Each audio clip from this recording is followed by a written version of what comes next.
Assalamualaikum warahmatullahi wabarakatuh. Perkenalkan, nama saya Winda Rahayu dengan NIM 2009025000017 dari Prodi Pendidikan Akuntansi kelas B, Fakultas Ekonomi, Universitas Negeri Makassar. Pada kesempatan kali ini, saya akan menjelaskan tentang konsep dasar dan hakikat manusia dengan 4 pokok pembahasan.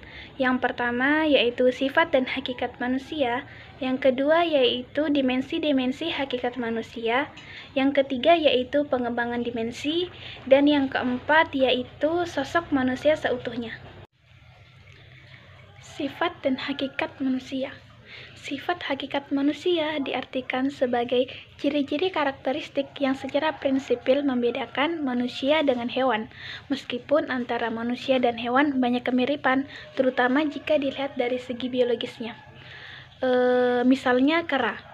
Kera bertulang belakang seperti manusia, berjalan tegak, dan menggunakan kedua kakinya, melahirkan, menyusui, pemakan segalanya, dan adanya persamaan metabolisme dengan manusia. Dimensi-dimensi hakikat manusia. Ada 4 macam dimensi dari hakikat manusia. Yang pertama yaitu dimensi keindividualan. Lesson mengartikan individu sebagai orang seseorang, sesuatu yang merupakan suatu kebutuhan yang tidak dapat dibagi-bagi. Selanjutnya, individu diartikan sebagai pribadi. Karena adanya individualitas itu, setiap orang memiliki kehendak, perasaan, cita-cita, kecenderungan, semangat, dan daya tahan yang berbeda-beda. Yang kedua, yaitu dimensi kesosialan. Setiap anak dikaruniai kemungkinan untuk bergaul.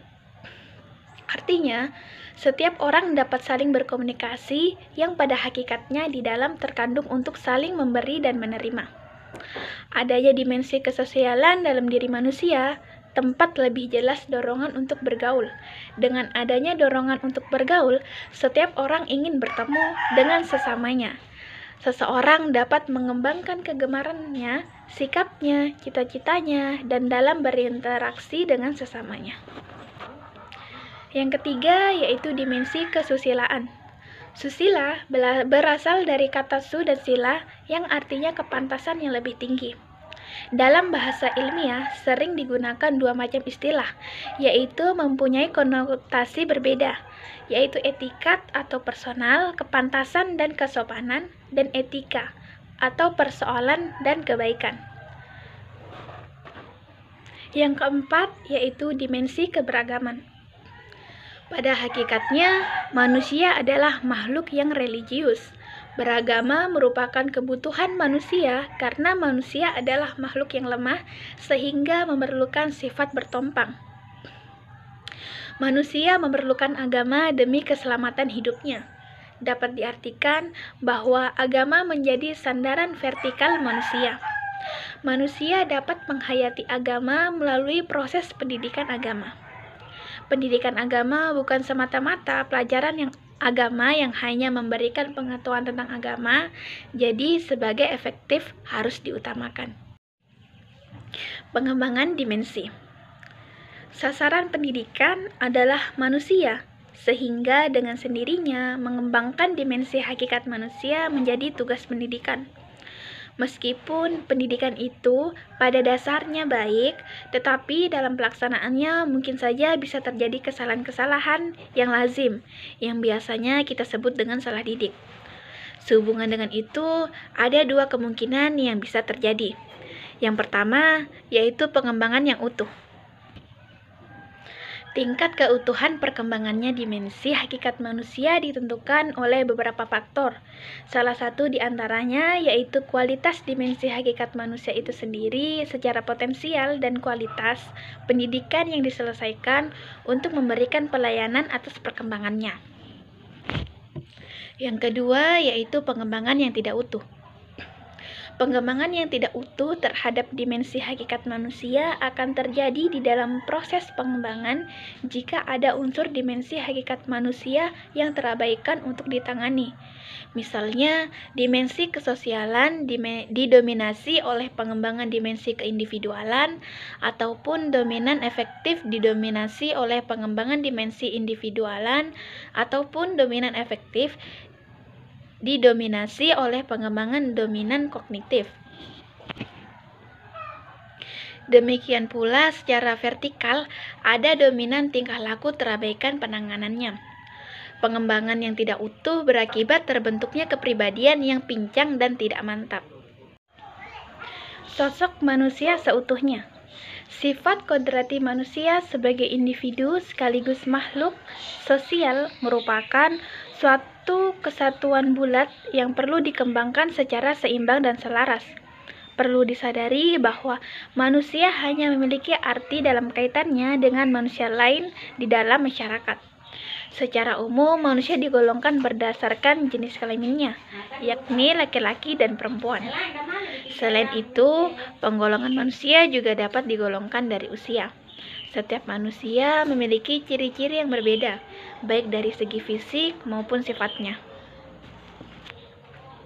Pengertian sosok manusia Indonesia tercantum dalam GBHN tahun 1993 tentang tujuan pendidikan nasional. Dan menurut Tirta Raharja dan Sulo 2006 dalam GBHN tahun 1993 ditetapkan tujuan pendidikan nasional yang lebih rinci sebagai berikut. Pendidikan nasional bertujuan untuk meningkatkan kualitas manusia Indonesia, yaitu manusia yang beriman dan bertakwa terhadap Tuhan. Menurut Tirta Raharja dan Sulo tahun 2006, pengertian sosok manusia Indonesia seutuhnya ini adalah perpaduan antara aspek jasmani dan rohani, antara dimensi keindividualan, kesosialan, kesusilaan, keberagaman, dan antara aspek kognitif, efektif, serta psikomotor. Dari pengertian yang telah disebutkan tadi, dapat saya simpulkan bahwa manusia Indonesia seutuhnya adalah perpaduan antara aspek jasmani dan rohani. Setiap manusia dengan memiliki keimanan dan ketakwaan kepada Tuhan Yang Maha Esa, cerdas, aktif, tanggung jawab, berpendidikan, serta memiliki rasa cinta terhadap tanah air. Pendidikan manusia seutuhnya pada dasarnya merupakan tujuan yang hendak dicapai. Tercantum dalam konsep value education atau general education, yakni yang pertama yaitu manusia memiliki wawasan menyeluruh terkait dengan segala aspek kehidupan. Yang kedua yaitu memiliki kepribadian yang utuh. Istilah menyeluruh dan utuh merupakan dua terminologi yang memerlukan isi dan bentuk yang disesuaikan dengan konteks sosial budaya dengan keyakinan suatu bangsa. Yang dalam bahasa lain, pendidikan yang melahirkan pribadi yang dapat bertakarub kepada Allah dan layak hidup sebagai manusia. Demikianlah penjelasan dari konsep dasar dan hakikat manusia. Saya akhiri dengan wabillahi taufiq wal hidayah. Wassalamualaikum warahmatullahi wabarakatuh. Sekian dan terima kasih.